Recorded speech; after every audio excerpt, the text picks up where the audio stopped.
Orúkọ tèmi ni Mojeed 29 years, bíríkìlà, ajímáṣín. Èmi àti ẹni ní Òṣogbo. Èmi bẹ̀rẹ̀ nínú ọdún yìí. Ìgbà tí mo ti prison dé, pé kò sí nǹkan kan mọ́, tí ò sí ẹbí, torí ìyá ti kú, bàbá ti kú. Àwọn tí mo dẹ̀ ń bá ṣiṣẹ́ nígbà yẹn tó rí ọ̀rọ̀ prison yẹn fi ṣẹlẹ̀, àwọn yẹn ò fẹ́ gbéṣẹ́ fún ẹni tó bá ti lọ sẹ́wọ̀n mọ́.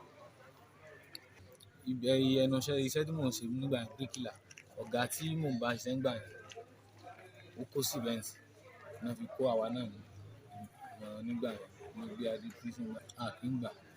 Tí wọ́n bá ti gbé kalẹ̀, la máa fi kíìsì.